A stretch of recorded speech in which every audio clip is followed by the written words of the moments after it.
And the judge in the courtroom, I forgot to mention, the judge sits on, he rules from the bench, as I said, which is a bank, but the judge wears a black robe. Why does he wear a black robe? Black robes are a very important symbol. It means something to people who know.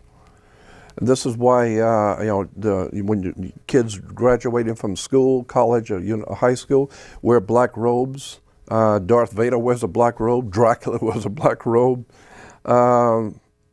Black robes represent something very important. It represents the planet Saturn.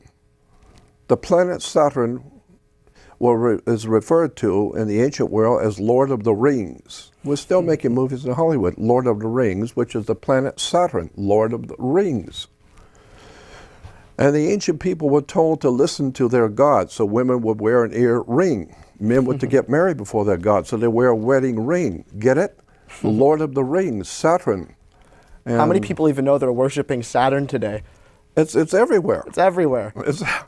And so the Hebrew, the ancient Hebrew, and the Hebrew people, they celebrate something called Sabbath, which is a holy day, which is Friday evening to Saturday evening, because they count their days from evening to evening.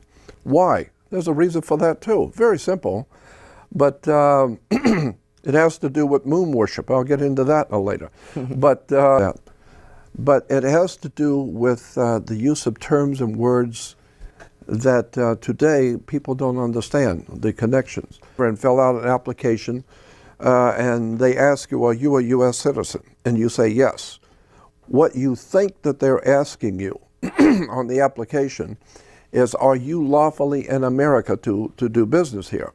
That's not what they ask you. Any good attorney would say, I didn't ask you that. Listen to what I'm saying. I'm asking you, are you saying of your own volition, out of your own mouth, are you testifying that you are a U.S. citizen? And you think, well, of course I'm a U.S. citizen. I'm perfectly free, this is my country, I'm a U.S. citizen. No, that has nothing to do with you being lawfully in America.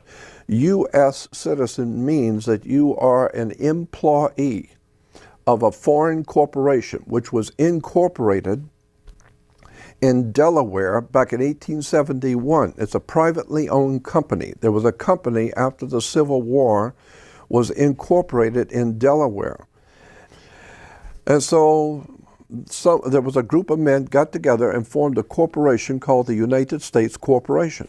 And basically in that corporation, anyone who works for that corporation would be called a citizen. So it's called a U.S. corporation. It's a privately owned company.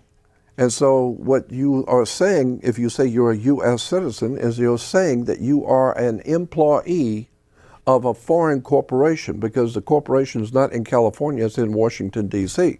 Originie Sounds. Showtime.